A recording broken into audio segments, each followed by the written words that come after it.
예, 반갑습니다. 서인석이라고 합니다.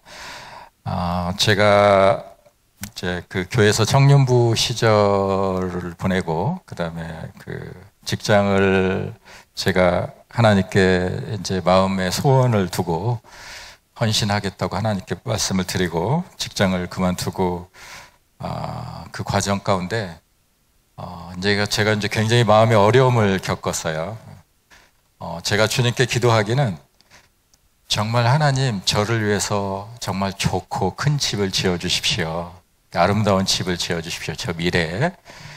그렇게 기도를 했어요. 그런데 하나님께서 옛날 집을 다 허물고 새 집을 지을 줄 알았는데 주님께서 말씀하시기를 새로운 집, 아름다운 집을 지으려면 기초를 다시 해야 된다고 그렇게 말씀하시면서 제 마음에 있는 모든 그 과거의 것들을 다 허물고 그 기초를 다시 파는 공사를 하나님께서 하셨는데, 굉장히 이제 고통스러운 과정이었습니다. 근데 그때, 제가 그때 이상규 목사님의 설교를 계속 듣고, 그렇게 하면서 정말 그 말씀으로 다시 제 자신을 다시 세우는 그 과정에서, 정말 그 이상규 목사님의 설교가 너무너무 중요한 역할을 하고 저를 다시 세우는데 굉장히 정말 큰 역할을 했습니다.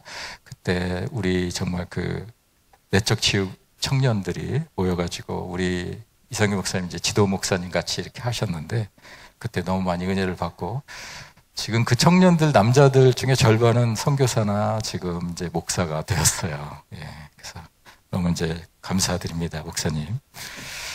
예, 먼저 저는 이제 요르단에서 사역하고 있는데요. 한번 PPT를 가지고 한번 설명을 드리겠습니다. 예, 요르단은 제가 이걸 보면서 설명하기 낫겠네요. 요르단은 이렇게 주변에 시리아와 이라크, 사우디, 그 다음에 이집트, 이스라엘로 이렇게 둘러싸여 있는 나라입니다. 특별히 여기가 요단강이고 여기가 사해인데 요단강과 사해를 기점으로 해서 이스라엘과 요르단이 갈라져 있고요. 이 지역은 예전에 르우벤 지파, 갓 지파, 므낫세 반 지파의 땅이었고 여기가 제가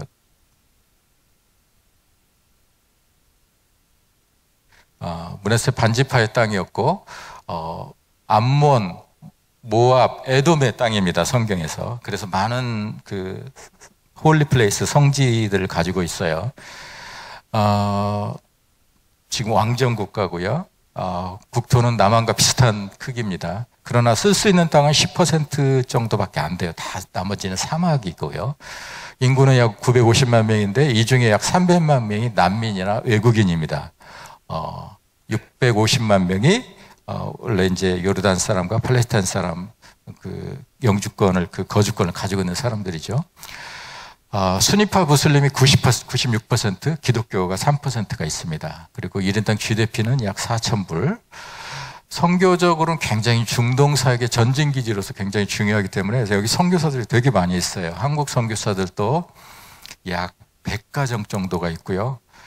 미국 선교사들은 남침례 교단 포함해서 한 몇백 선교사가 있는 걸로 보여요. 그 다음에 유럽 선교사 합치면 뭐 굉장히 많은 선교사들이 지금 여기 있습니다. 여기 이제 암만이고요. 이렇게 전체적으로 다 회색빛 도시입니다. 예. 느보산 그 모세가 죽기 전에 이제 느보산에서 죽었죠. 느보산에서 바라보면 이스라엘 땅이 이렇게 건너편에 다 보이고요. 이쪽 건너편에 이제 이스라엘 땅이 보이고, 느보산 아래가 이게 광야입니다. 이런 광야가 이스라엘 백성들이 이런 광야를 걸어 다닌 거죠, 계속. 그리고 여기가 이제 모압 평야가 이쪽에 이제 있고요. 여기서 신명기 설교를 모세가 했던 모압 평야가 있습니다. 느보산에 올라가면 이렇게 그 모세 기념교회 옆에 그 이탈리아 조각가가 구리뱀 형상을 이렇게 만들어 조각을 해놨어요. 그래서 구리뱀 형상을 볼 수 있도록 해놨죠.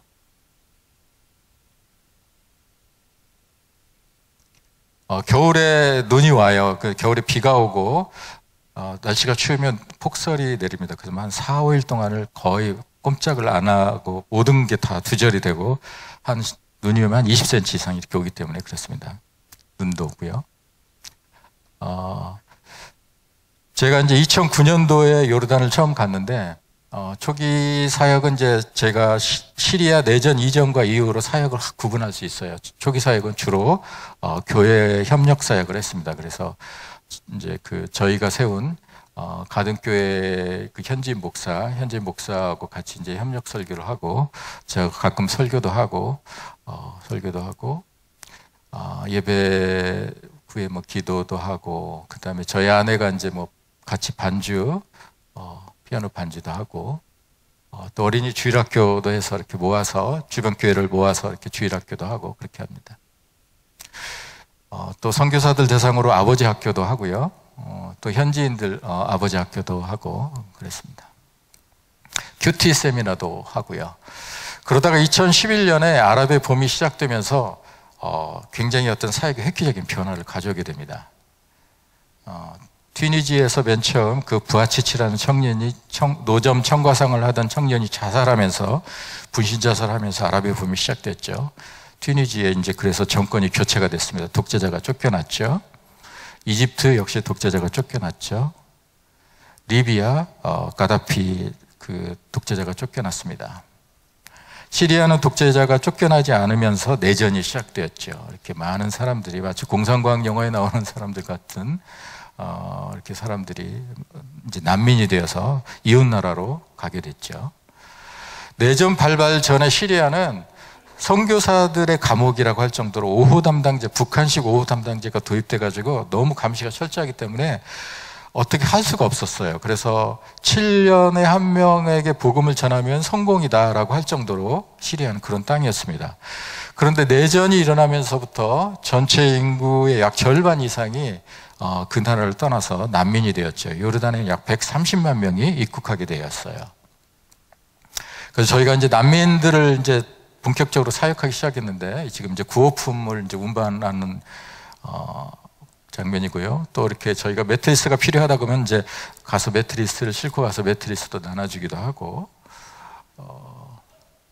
또 이제 그 담요 어디서 구호품으로 담요가 들어오면 어떤 교회 같은 데다가 시리아 난민들을 다 불러서 그들에게 이제 메시지도 전하고 또 이제 담요를 나눠주고 그래서 많은 시리아 난민들이 교회를 이제 자주 방문하기 때문에 교회 문턱이 굉장히 낮아졌어요. 이 사람들이 교회에서 무슨 행사가 있고 뭘 나눠주고 그렇기 때문에 그리고 우리가 방문하게 되면 그 사람들에게 우리는 교회에서 왔다고 하고 우리가 정말 하나님은 사랑이시다고 얘기하고 그러면 너무 이 사람들이 교회에 대해서 좋은 이미지, 기독교에 대해서 너무 좋은 이미지를 갖고 있죠.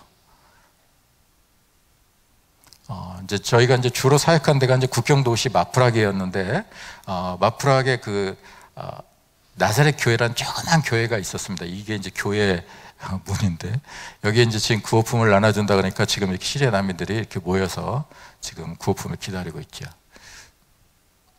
성탄절에는 이제 저희가 특별 구호 물품을 제공하는데 왜냐하면 성탄절 때는 너무 복음을 전하기가 쉽습니다. 이것은 정말 하나님의 선물이라고 이것은 선물인데 이보다 더 큰 선물을 받을 생각이 없냐고 그러면 그게 뭐냐고 물어봐요. 그러면 우리가 하나님의 구원과 영생에 대해서 이야기를 하죠. 저희가 이제 방문을 이제 하게 되죠. 이렇게 어린 꼬마들이 막 이렇게 주렁주렁 많아요. 그리고 주로 여자들이고 남자들은 이제 징집돼 가지고 전쟁에 나갔거나 아니면 죽었거나 그런 사람들이죠. 그래서 저희가 이제 거의 과부와 같은 사람인데 하나, 둘, 셋, 7명의 아이들이 딸려 있죠. 그래서 저희 이제 이라크 우리 개종자 사역자하고 같이 이렇게 해가지고 방문도 하고 그렇습니다. 저희가 이제 뭐 어떤 쿠폰도 만들어가지고 쿠폰 주시고 이 사람은 이제 이름이 파라지라는 사람인데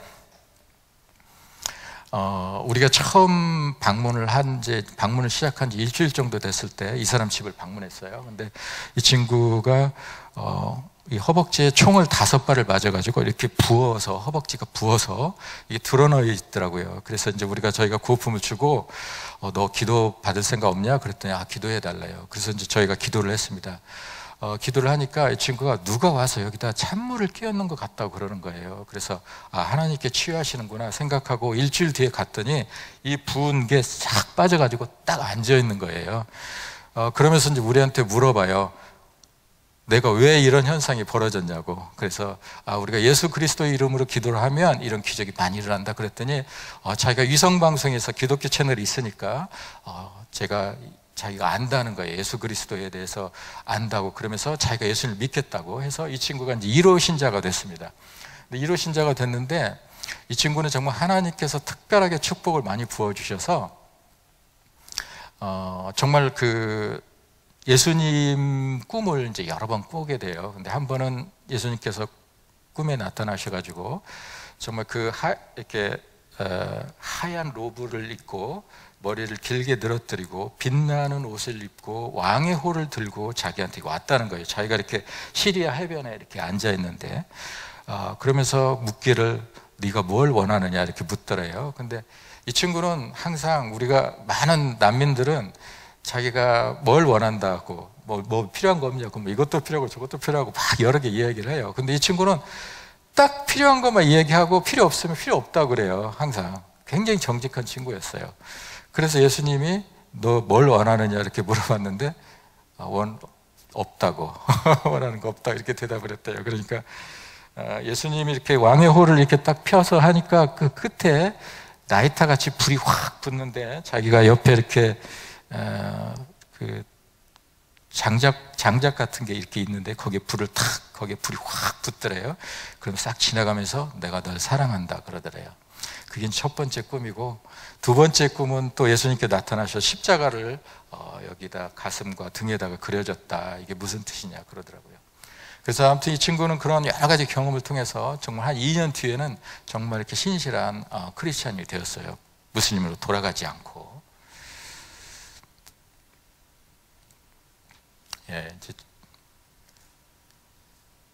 우리가 이제 뭐 치유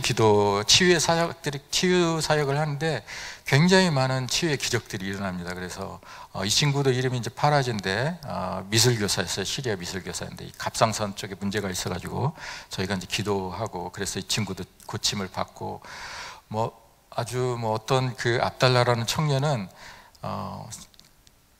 너무 이제 시리아 정보부에 잡혀가가지고 고문을 받았어요. 6개월 동안 고문을 받았는데 손을 이렇게 묶어서 천장에다 매달아 놓고 대소변을 서서 봤대요. 6개월 동안. 그래서 이 친구가 이제 고문을 많이 받아가지고 이 요르단으로 이제 어떻게 아버지가 돈 주고 빼와가지고 넘어왔는데 귀가 막힌 거예요. 귀가 안 들리는 거예요. 그래서 우리 사역팀이 계속 몇 차례 기도하면서 이 친구 귀가 열렸어요. 그래가지고 그 아버지가 막 너무너무 막 기뻐서 막 이렇게 뛰는데 그 모습이 아주 생생해요, 지금도. 우리가 이제 믿는 사람들 양육하고 지금 이제 얼굴이 보이는 사람들은 다 요르단에 없는 사람들입니다. 제가 왜냐하면 이제 이미 다 캐나다, 이 친구는 미국으로 갔고요. 다 이민이 받아들여서 갔어요. 그래서 얼굴을 제가 보여드린 거예요. 저희가 이제 이제 예수님에 대해서 관심 있는 사람들, 난민들 이제 모아가지고 저희가 이제 이렇게 예배를 드렸어요, 그때. 그리고 이제 모아가지고 이렇게 셀레브레이션 같은 것도 하고요. 너무너무 재밌게 놀아요. 그런 적이 없기 때문에 너무 기뻐하고. 이제 세례도 이제. 이 친구는 그 미술교사 파라지인데 일가족이 다 세례를 받았습니다. 아까 그 파라지의 세례 받는 장면이고요. 이건 아까 그 미술교사 파라지의 딸입니다. 이 친구는 이 아이는 그날 세례를 받고 갔는데 꿈을 꿨어요. 꿈을 꿨는데 예수님께서 꿈에서 나타나셔갖고 너한테 세례를 주겠다 그래갖고 물을 부었는데 아침에 일어나니까 실제로 여기 물이 막 흥건하더래요. 그래서 그것을 그 주일날 와서 그 다음 모임 때 간증도 하고 그랬어요. 우리가 세족식도 하고요. 또 여자들은 여자들끼리 세족식 하고. 우리가 이제 마프락 나사렛 교회에다가 우리 이제 그 청년들이 몇 명이 와가지고 영어 성경 학교를 이제 열었어요. 이렇게 한 15명이 처음에 모였는데 이 사람들이 한 2달 하다가 갔어요. 그러니까 이제 이 친구들이 할 일이 없잖아요. 학교도 안 다니고. 그러니까 우리는 뭐 하냐고. 그렇게 해가지고 이제 주일학교, 시리아 어린이 주일학교가 열렸는데 지금 약 150명 정도가 돼요. 이 작은 교회에. 따바르부르라는 지역에서 또 저희가 이제 그 어린이 영어 성경학교도 했었고, 이제 마프락에서 그 크리스마스 캠프인데요. 이제 크리스마스 막 추리 캠프 우리가 그러면 이제 우리가 아우리치 팀들이 오면 어린이들 다 모아갖고 이렇게 캠프를 합니다. 성경 캠프 뭐 너무너무 즐거운 표정들이죠. 그리고 이제 그 캠프를 아슈라피아라는 지역에서도 하고 또 뭐 따바르브른 지역에서도 하고 그렇게 이제 그런 캠프 도중에 항상 이제 즐거운 프로그램 뭐 게임 뭐 그다음에 크래프트 이렇게 시간 놓고 항상 중간에 이제 메시지를 전하는 시간하고 영접 기도하는 시간을 넣죠. 그러면 이제 기도를 따라서 하는 장면들이에요. 이제 저희가 이제 저는 이제 제가 그 한 3년 전에 이제 안식년을 갔다가 다시 이제 돌아와서 2기 사역을 시작하면서부터는 이제 저희가 이제 암만에다가 난민 센터를 세워가지고 주로 이제 좀 안정적으로 사역을 하려고 그렇게 하고 있습니다. 그래서 이제 학부모 오리엔테이션 이렇게 이제 학부모들 불러가지고 우리가 이제 이런 식으로 앞으로 한다. 오리엔테이션 하고 영어 교실 이제 하죠. 그래서 이제 12명씩 이렇게 딱 해가지고 우리 이 자매는 이제 그 줄리아나라고 독일에서 단기 선교사로 온 자매죠. 그래서 이 자매가 이제 도와서 이걸 했고요. 태권도도 가르치고 여자들을 대상으로 이렇게 미용 교실 이런 것도 합니다. 헤어 미용. 컴퓨터도 가르치고요. 또 이제 엄마들 영어 교실도 하고요. 그리고 이제 성탄절 같은 데 또 모아서 저희가 캠프를 하죠. 그래서 이제 저희가 시리아 내전을 통해서 제가 이제 그 과정을 통해서 얻은 생각들이에요. 시리아 내전이란 참 고통스러운 과정이죠. 많은 사람들이 죽고 난민이 되었어요. 근데 내전 전에는 시리아에서 복음 전도가 그렇게 어려웠어요. 근데 난민이 된 시리아 난민들에게 많은 사람들이 복음을 전도해서 요르단 같은 경우는 예전에 시리아에서 그 시리아 내전이 일어나면서 거기서부터 이렇게 피난 왔던 선교사들, 그 다음에 또 예멘이 어려우면서 예멘 왔던 선교사 이런 사람들이 다 요르단에 머물러 있었는데 시리아 난민들이 들어오면서 이 사람들에게 정말 많이 복음을 전해서 수백 명의 사역자들이 정말 그 복음을 전했어요. 아마 난민들 중에 30% 이상은 다 그리스도 교인을 만나봤든지 선교사를 만났든지 현지 교회 그리스도인을 만났든지 그래요. 그러니까 많은 사람들에게 복음이 전파된 거죠. 레바논은 종교의 자유가 있기 때문에 사람들이 히잡을 그대로 쓰고 가서 예배당 가서 예배를 드립니다. 터키는 그 시리아 국경 지역에는 쿠르드계 시리아 난민들이 많이 주님께 돌아오고 있어요. 유럽과 북미는 독일 같은 경우 막 교회에 시리아 난민들이 계속 몰려오는 거예요. 뭔가 좀 도움을 받고 또 교회라는 게 정말 사랑이 많은 곳이라는 거 알고 그렇기 때문에 계속 오는 거예요. 그래서 전체적으로 보면 정말 그들은 고통을 겪었지만 하나님께서 이런 과정들을 통해서 당신의 백성들을 구원하는 작업을 하신 거죠, 말하자면. 그래서 제가 중동 사역에서 제가 이제 올해가 이제 10년 차입니다. 10년 차인데 그 얻은 교훈은 주님께서 어떤 큰 계획을 그분 나름대로 로드맵을 가지고 계시는 거예요. 그래서 주님께서 중동의 정치 지형을 흔드시는 거예요. 그래서 이슬람의 견고한 진을 흔드셔서 무슬림을 본격적으로 구원하시는 겁니다. 지금 이 우리의 인간적인 노력으로 너무 우리의 선교사의 그 개별적인 힘으로 너무 안 되기 때문에 하나님께서 직접 판을 흔드시는 거죠. 그것은 당신의 약속의 말씀을 하나님께서 손수 성취하고 계시는 거죠. 모든 민족들이 복음을 듣는 그런 약속의 말씀이 성취되는 것입니다. 예.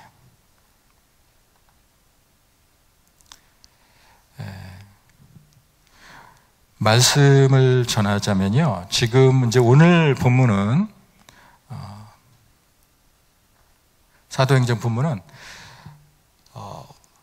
사도 바울의 2차 선교 여행 도중에 일어난 일입니다.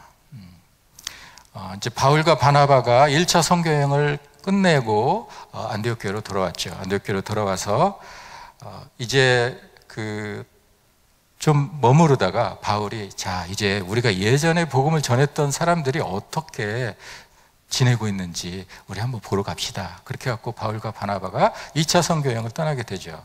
근데 가기 전에 아무튼 대판 싸움이 있었죠. 마가 요한 때문에. 마가 요한이 1차 선교 여행 도중에 그냥 중간에 돌아버렸거든요. 근무지 무단 이탈을 했죠. 바울은 어떻게 그렇게 준비가 안 되고 부족한 애를 다시 데려가냐고, 안 된다고 그랬고, 바나바는 그 이름 그대로 권위자, 위로자고 또 자기의 조카였기 때문에 걔를 데리고 가야 된다고 해서 결국은 싸워서 둘이 갈라지게 되죠. 그래서 사도 바울은 실라하고 가게 되고, 바나바는 마가 요한하고 이제 같이 전도행을 둘이 갈라지게 해서 떠나게 된 거죠. 우리의 부족함, 우리의 허물을 통해서도 주님은 선을 이루시는 분이시죠. 이제 바울은 예전에 방문했던 터키 동부 지역 더베와 루스드라를 방문하고 거기서 이제 동역자 디모데를 얻고 이제 이 지역을 이제 가게 되는 거죠. 근데 6절과 7절을 읽어보면 좀 우리에게 이상한 것을 발견하게 됩니다. 6절과 7절을 다시 한번 같이 읽어볼까요? 시작. 성령이 아시아에서 말씀을 전하지 못하게 하시거늘 그들이 부르기아와 갈라디아 땅으로 다녀가 무시아 베리로 비두니아로 가고자 애쓰되 예수의 영이 허락하지 아니하시는지라. 성령이 아시아에서 말씀을 전하지 못하게 했다는 거예요. 그리고 비두니아로 가고자 애쓰되 예수의 영, 성령이 허락하지 않았다는 거예요. 여러분 좀 이상하지 않습니까? 왜냐하면 하나님께서 분명히 모든 사람들에게 복음을 전하라고 하셨고, 모든 족속으로 제자를 삼으라고 하셨고, 만민에게 복음을 전파하라고 하셨는데 왜 막으셨다는 거예요? 아니, 하나님이 전도를 막으실 때도 있습니까? 이렇게 우리가 의문을 품을 수 있죠. 그런데 주님은 때로 그렇게 하신다는 것이죠. 왜냐하면 선교와 그 전도의 주체는 우리가 아니라 성령님이시기 때문입니다. 하나님의 계획이 따로 있기 때문에 그렇죠. 그래서 성령님은 바울 일행을 무시아를 지나서 드로아로 몰고 가셨어요. 드로아는 트로이 목마로 유명한 항구 도시입니다. 바울 일행은 굉장히 당황했을 거예요. 성령님의 인도를 받고 왔는데 딱 앞에는 바다예요. 에게해가 딱 있어요. 내가 혹시 성령의 음성을 잘못 듣고 왔나? 무언가 잘못된 거 아닌가? 우리 삶에도 그럴 때가 많잖아요. 그죠? 분명히 성령님의 인도를 받고 하나님의 계획이라고 왔는데 갑자기 딱 절벽같이 어떤 사건이 막히고 우리의 진로가 막힐 때가 있습니다. 그렇게 진퇴양난의 상황 속에서 바울은 밤에 환상을 보게 되죠. 마게도니아 한 사람이 환상 가운데 나타나서 마게도니아로 건너와서 우리를 도우라고 말합니다.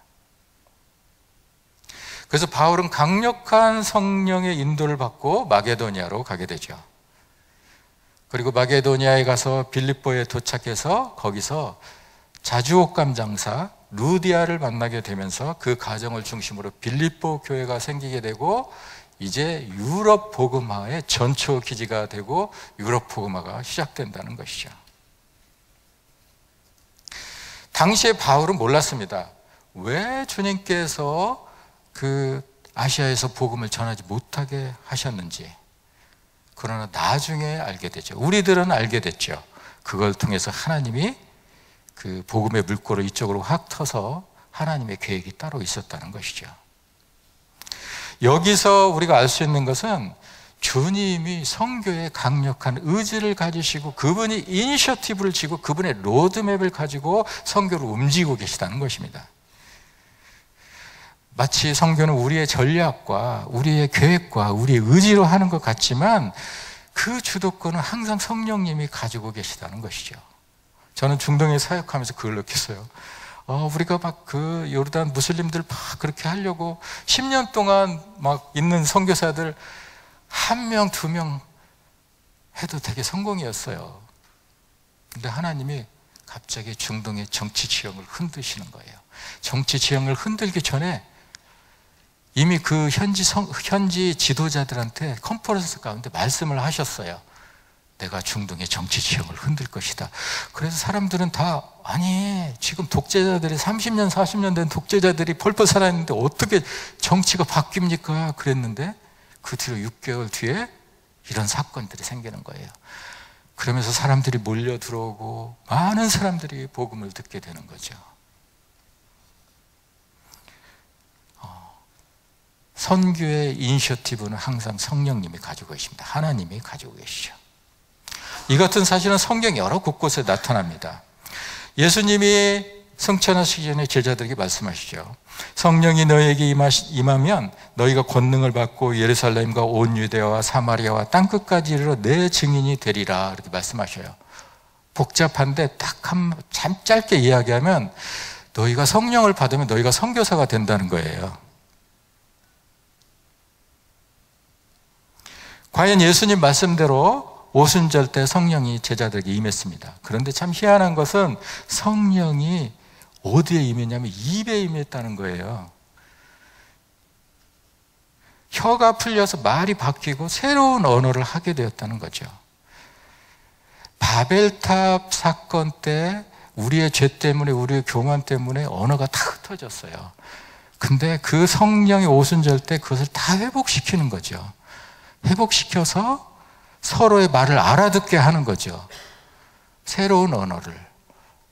그리고 그 사람들이 처음 이상한 말을 다른 나라 말을 막 하게 되면서 처음 한 메시지가 하나님의 놀라운 일을 전했다 그랬어요. 그러니까 성령이 우리한테 임하면 우리가 새로운 언어를 하게 되고 우리의 메시지는 하나님을 전하게 된다는 겁니다.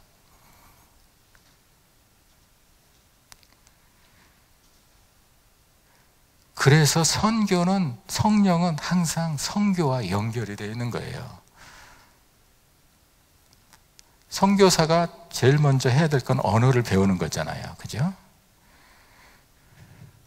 또 다른 사도행전 8절에 보면 빌립 집사가 이제 사마리아 성으로 가갖고 복음을 잘 전하고 있어요.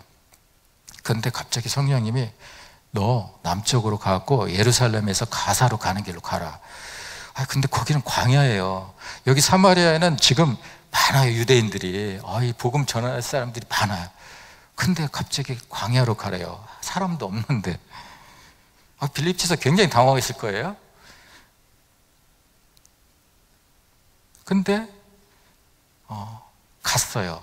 갔더니 수레를 만나죠. 그 수레에 누가 타고 있었냐? 이디오피아 재무부 장관이 타고 있었던 거예요. 마침 그 사람이 이사야서를 읽는데 53장 메시아를 예언한 그걸 읽고 있는 거예요. 그래서 물어보죠. 그거 이해하냐? 그랬더니 야 누가 가르쳐주는 사람이 내가 어떻게 이해하냐? 앉아라. 그래가지고 그러면서 물어보죠. 야 여기서 나오는 그 사람이 그 고난받는 종이 이사야를 말하는 거냐? 아니면 누구 다른 사람 말하는 거냐?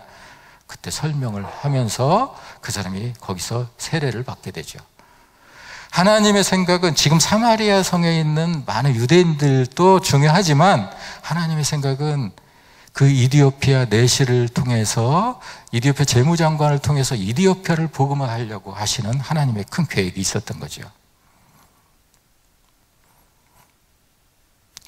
사도행전 10장에 보면은 로마군 장교였던 백부장 고넬료가 이제 환상 가운데 지금 베드로가 요빠에 있으니까 그 사람을 청하라 이렇게 하죠.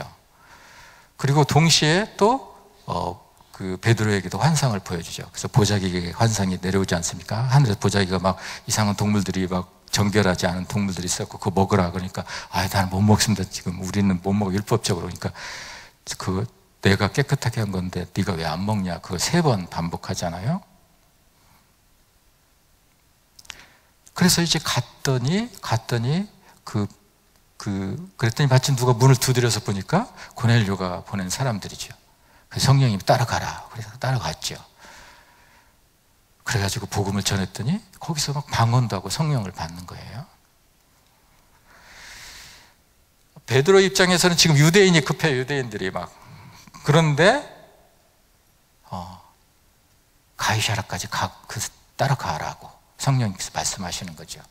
성령님의 생각은 그 고넬료를 통한 로마 사람의 복음화였던 것이죠. 참 어려운 거죠. 왜냐하면 만약에 우리가 일제 식민지 시대 때 한 성령님 말씀하셔요. 야, 너 일본 순사부장한테 가서 복음을 전해라. 그러면 마음 확 상하죠. 그죠? 근데 베드로는 순종하고 복음을 전한 거죠.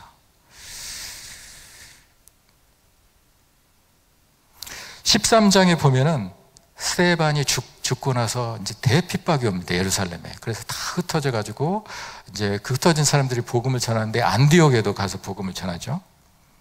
그래서 안디옥에서 이방인 교회가 세워지죠. 성경에 보면 그 안디옥 교회가 굉장히 급성장을 했다고 돼 있어요. 그래가지고 그 바울과 바나바가 가서 이제 막 일종의 목회자 같이 사역을 한 거죠. 근데 그 사람들이 기도하고 있는데, 그 리더십들이 기도하고 있는데 바울과 바나바를 따로 세워서 내가 시킨 일을 하라 그러는 거예요.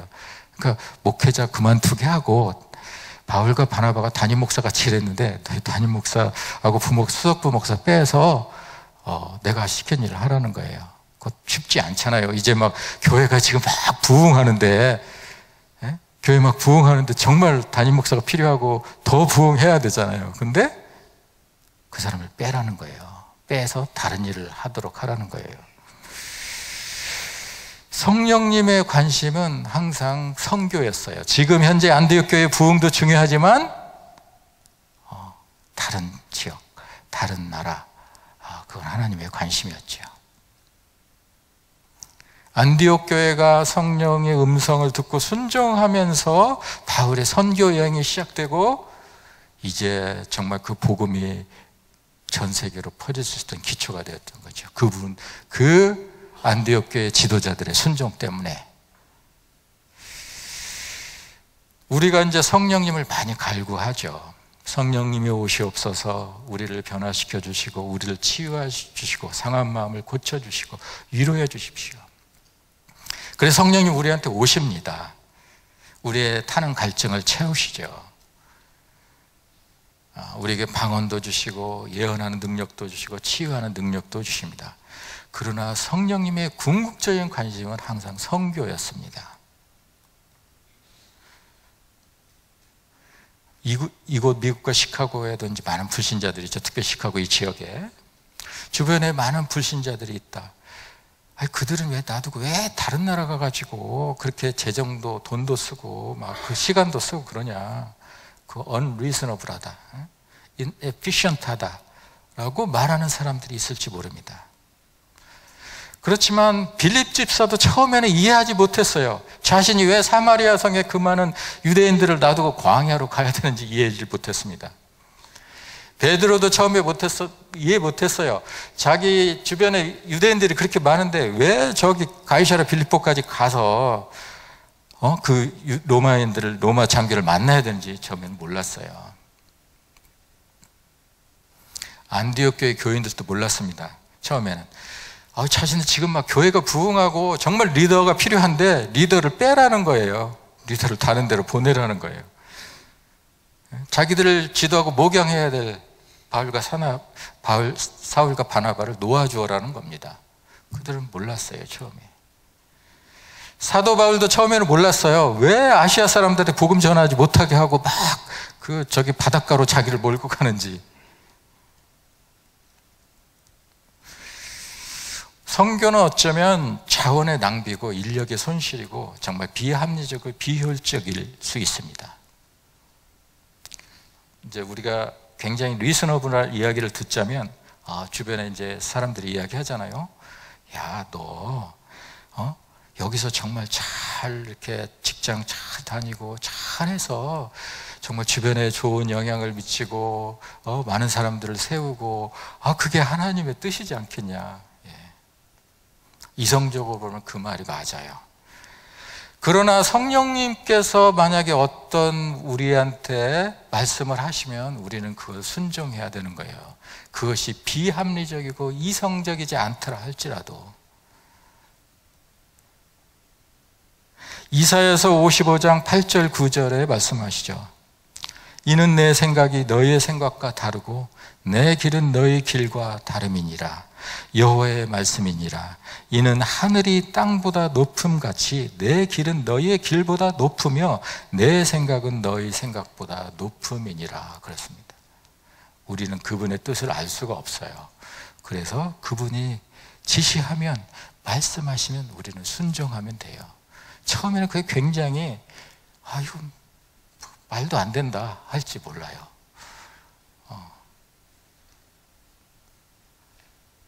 그래서 선교는 성령님께 순종하는 거예요. 성령님께 순종하면 선교가 돼요. 그래서 저는 여러분들이 정말 인간적인 합리성, 효율성, 그런 이해득실, 그런 것을 따지지 마시고 성령의 음성에 순종하는 성령의 사람이 되기를 원합니다. 그게 굉장히 처음에는 힘들 거예요. 왜냐하면 다른 사람들이 나를 이상하게 생각할지도 모른다 이런 것도 있고, 주변의 사람들이 더 아는 친척들, 가족들이 그럴지도 모릅니다.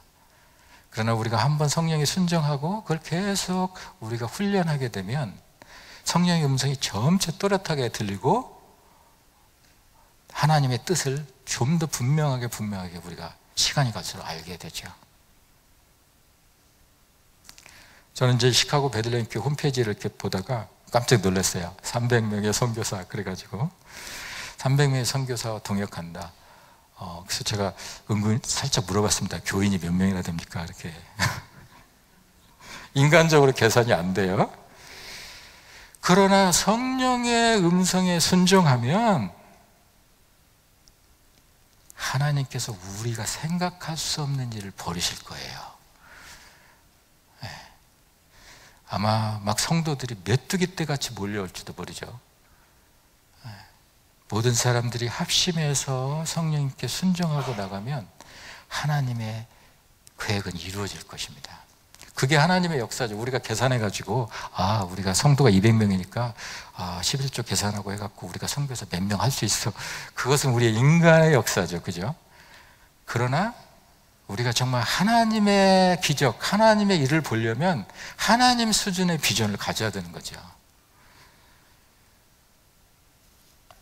그래서 저는 여러분들이 정말 성령께 순종하셔서 성령의 음성에 순종하시고 매사의 삶 가운데 성령께 순종하시고 또 교회의 일 가운데 또 성령께 순종하셔서 그렇게 나가시면 여러분들의 삶이 평범한 삶이 아니라 그 삶을 뛰어넘는 정말 하나님의 삶을 살게 될 것이고, 이 교회도 단순하게 지역교회를 섬기는 교회가 아니라 정말로 열방을 품고 열방의 한 민족들을 살리고 한 나라를 살리는, 여러 민족들을 살리는 정말 올 네이션 처치가 될 것입니다. 여기 있는 모든 분들이 정말 빌립 지사와 같이, 또 사도 바울과 같이, 안디옥교회 지도자들과 같이, 또 베드로와 같이 성령님의 음성에 순종하는 삶을 사시길 주님의 이름으로 축원합니다. 기도하겠습니다.